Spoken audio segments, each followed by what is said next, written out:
अगर तुम्हें सिनेमा का एवोल्यूशन समझना है तो एक सिंपल सा फॉर्मूला याद रखो। जब राइटर्स की क्रिएटिविटी छुट्टी पर जाती है तब माइथोलॉजी ड्यूटी पर आती है। एक वक्त था जब माइथोलॉजी के ऊपर भर भर के मूवीज बनती थी, like clash of the Titan, Percy Jackson, Hercules. पर अब ऐसा नहीं होता है। इवन इंडिया में भी जब हमारी हिस्ट्री के ऊपर मूवीज बनी थी तो वो बहुत ही यादगार रही डायरेक्टर्स के लिए। इन्हीं फिल्म्स की वजह से हमें जूस, पर्सियस, लंबे बालों के साथ द रॉक देखने का अवसर प्राप्त हुआ। इवन पहले कुछ ऐसे गेम्स भी हुआ करते थे लाइक गॉड ऑफ वॉर, जो डायरेक्टली माइथोलॉजी को अडॉप्ट करते थे। Pretty boy, you go back to your seat and you be quiet. इतनी ग्रीक माइथोलॉजी तो मुझे स्कूल ने नहीं सिखाई जितनी कि मैंने इस गेम को खेल के सीखी थी। पर जब से ये सुपर हीरो जॉनरा ने सिनेमा पर टेक ओवर करा है तब से ये फिल्म वैसे ही गायब हो गई जैसे कि दिल्ली में साफ हवा। तो आज मैं इसी के बारे में बात करने वाला हूँ कि कैसे हजारों सालों बाद भी ये माइथोलॉजी आज के सिनेमा को चलाने में मदद कर रही है, और साथ ही साथ कौन कौन लोग हैं जो इसके पीछे हैं। तो शुरू किया जाए। देखो, फिल्म मेकर्स की एक फितरत होती है कि वो माइथोलॉजी की तरफ वापस जाते रहते हैं टाइम टू टाइम, क्योंकि ये एक रेडीमेड नैरेटिव जो है उनके लिए। एक अमेरिकन राइटर थे जोसेफ कैम्पबेल, इन्होंने हीरोज जर्नी एक थ्योरी दी थी जो दुनिया भर की मिथ से बनी थी और आज भी most of the main stream cinema में यूज होती है। इसके 3 पार्ट हैं, departure, initiation, return.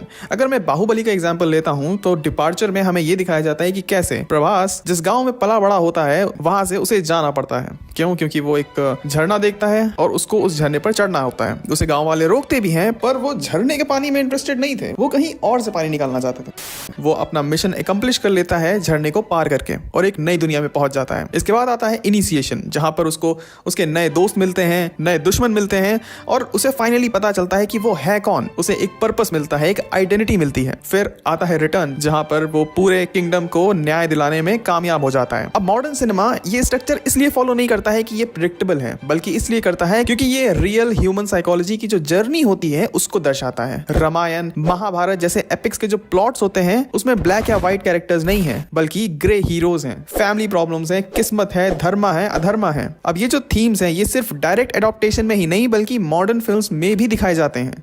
For example the lion king, इसमें जो सिम्बा का वनवास है ये बहुत ही सिमिलर है लॉर्ड राम के वनवास से। स्टार वॉर्स में धर्मा अधर्मा का थीम दिखाया है। अवतार में भी बहुत से एलिमेंट्स हैं जो रामायण से लिए गए हैं। तो ये जो मिथ्स होती हैं ये एक ऐसी ग्रामर है जिसको हर एक ऑडियंस समझ जाती है, और इसीलिए सेटिंग चाहे मॉडर्न हो या एशियंट हो, लेकिन उसका जो इमोशनल इंपैक्ट होता है वो वही रहता है। और आखिर ये जो सिनेमा है ये पुरानी स्टोरी टेलिंग रिचुअल का ही तो एक इवॉल्व्ड वर्जन है ना। पहले कहानियां ग्रैंड होती थी और अब मस्ती ग्रैंड होती है। याद है स्टार्टिंग में मैंने बोला था कि कैसे अब हॉलीवुड में माइथोलॉजी के ऊपर डायरेक्ट फिल्म्स नहीं बनती हैं, लेकिन अब इसकी जिम्मेदारी ली है क्रिस्टोफर नोलन ने, जहां वो बना रहे हैं द ओडिसी। इनफैक्ट बना भी चुके हैं, और अगर तुम्हें देखनी है तो तुम टॉम हॉलैंड के साथ जा सकते हो क्योंकि सोनी वालों ने उसके लिए स्पेशल स्क्रीनिंग रखी है। क्यों? वेल, तो टॉम हॉलैंड सोनी की सोना देने वाली मुर्गी है,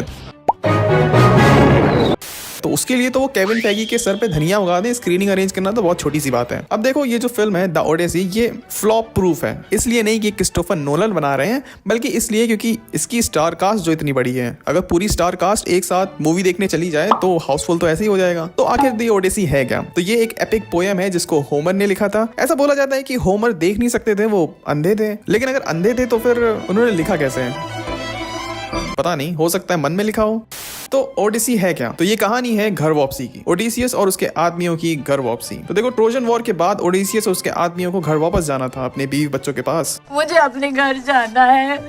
तो वो अपनी नाव में सवार हो जाते हैं। पर ये जो जर्नी थी इतनी आसान नहीं होती, क्योंकि उस जर्नी के दौरान उन्हें बहुत सारे मॉन्स्टर्स, गॉड्स का सामना करना पड़ता है, और कई साल लग गए थे ओडिसियस को घर पहुंचने में। अगर इस जर्नी को मैं कुछ लाइनों में कंक्लूड करूं तो मैं बस यही कहूंगा कि तूफानों के बीच भी मुसाफिर घर की राह ढूंढता रहा।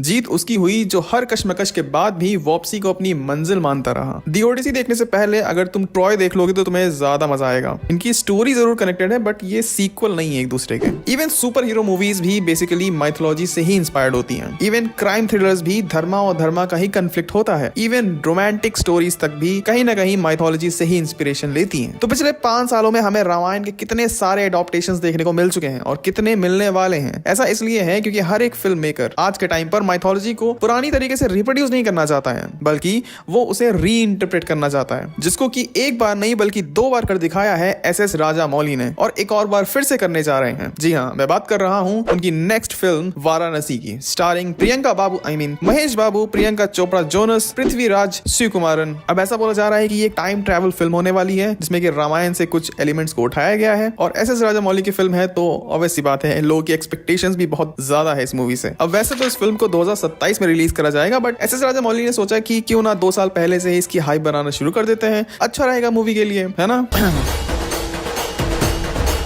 तो आई थिंक अब तक सभी को पता चल गया होगा कि कैसे एस एस राजामौली ने पूरे हैदराबाद के सामने हैदराबादी में बात नहीं करी, लेकिन उनके कुछ शब्द लोगों को हर्ट कर गए। और ऐसा नहीं था कि उन्होंने पहले ये बोला हुआ है कि उनके लिए जो गॉड्स हैं वो गॉड्स नहीं बल्कि सुपर हीरोज की तरह हैं, और यही रीजन है कि हमें हमारे गॉड्स का जो रिप्रेजेंटेशन है वो कुछ ऐसा देखने को मिल रहा है। मैं किसी की साइड नहीं ले रहा हूँ, मुझे एस एस राजामौली की नेक्स्ट फिल्म में रोल नहीं चाहिए। हमारा देश आजाद है, हम सबको हक है ऑफेंड होने का, पूरा हक है, पर मेरे हिसाब से ही वॉज बीइंग रियल। वो दिखावा नहीं कर रहे थे कि कैसे हमें थिएटर में एक सीट खाली छोड़ देनी चाहिए ताकि हनुमान जी आकर हमारी फिल्म देखें, जैसा कि ओम रॉट ने कहा था। फिर लोगों ने भी सोचा कि कोई इंसान इतना काबिल तो है नहीं कि वो हनुमान जी के साथ बैठ सके, तो लोगों ने पूरा थिएटर ही खाली छोड़ दिया। और मे भी ऐसा भी हो सकता है कि एस एस राजामौली ने ये जो भी बोला ये आउट ऑफ फ्रस्ट्रेशन बोला हो, क्योंकि हमें पता है कि वहां पे कुछ सीन गड़बड़ हो गया था। हम भी तो अक्सर यही करते हैं ना, जब हमारे काम नहीं बन रहे होते हैं तो आउट ऑफ फ्रस्ट्रेशन हम ऐसा बोल देते हैं कि वाई मी, हर बार मैं ही क्यों।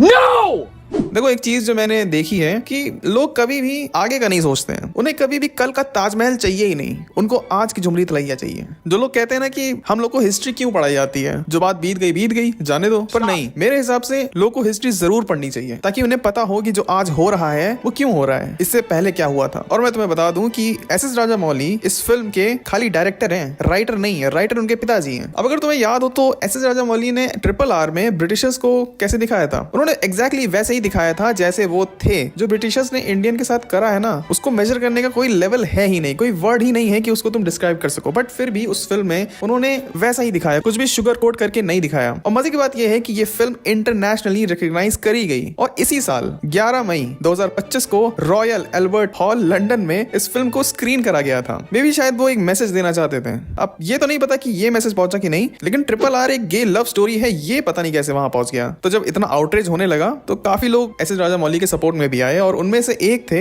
राम गोपाल वर्मा। मतलब ये तो किसी ने भी एक्सपेक्ट नहीं करा होगा, मतलब एक पैर छूने वाला काम करता है और दूसरा पैर चाटने वाला काम करता है। खैर, एक तो एस एस राजामौली का मैं आधा नाम ले नहीं पा रहा हूँ, समझ नहीं आ रहा कि एस एस बोलूं कि राजामौली बोलूं, लेकिन उनके लिए प्रॉब्लम अभी भी खत्म नहीं हुई है। एक छोटा सा प्रोडक्शन हाउस है रामा ब्रह्मा हनुमा क्रिएशन, इनका ये कहना है कि इन्होंने वाराणसी जो टाइटल है ये ऑलरेडी रजिस्टर कर रखा है, जिसकी स्पेलिंग थोड़ी सी सिर्फ एक लेटर से चेंज है। उनके डॉक्यूमेंट्स इनफैक्ट ये भी दिखाते हैं कि 2023 से ये टाइटल उनके पास है और अभी इन्होंने फिर से उसको रिन्यू भी कराया हुआ है 2026 तक के।